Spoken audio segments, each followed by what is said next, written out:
I think she was on a spiritual quest, and she knew, and also fate was pushing her out, because the first part of the novel is with her mother. Her father has abandoned her, so she's already partially an orphan.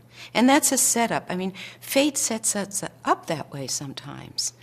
It's a movement towards something. Then her mother is not a very good mother, and she's willing to stay with that for a while. And this is not a psychological, this isn't an Oprah abuse situation, but it's terrible abuse on some level, you know. So it's more open-ended, and then this woman, Queen Rose, comes into her life, who's a little bit of a mythical character, a little bit larger than life. But in truth, I know some people who like this, women who live in the North Woods who are rather eccentric and have their own way. And so my character, Eunice, who, by the way, keeps renaming herself, that's part of the transformation. So she goes to live with Queen Rose. Now, that's a movement away. So the first part is a movement away from family. That's the first part of the heroine's journey.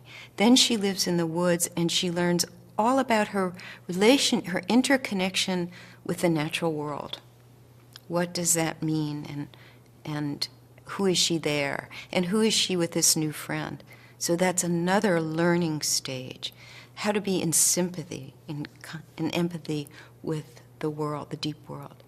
And then the last journey is moving towards an understanding of her grown woman self, her erotic self, Eros' connection to other, to a man. And so then there's a whole new education about that kind of love, sexual love, passion. And where does she end up? She becomes an artist. Some of us who become writers are the kinds of children that the English teachers love. They've written their first novel by the time they're 8. They're usually the kids that have started the backyard drama group, and they're pulling everybody else to play Shakespeare. I wasn't one of those kids.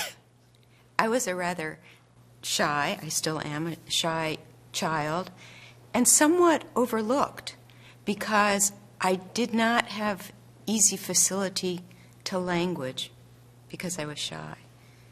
But I had a head teeming with images and ideas and feelings and observations. I think there are endings, but just in the same way that fairy tales, you know, there are probably 35 different variations of Cinderella, and they're culture-bound and they're time-bound.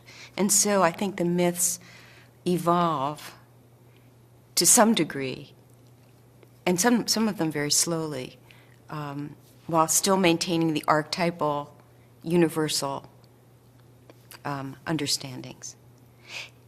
And I think that, and I'll get back to Actaeon, but I think that this is important for writers because, in a way, I think we're called upon to understand our own myths in our lives. What are the myths that we're living?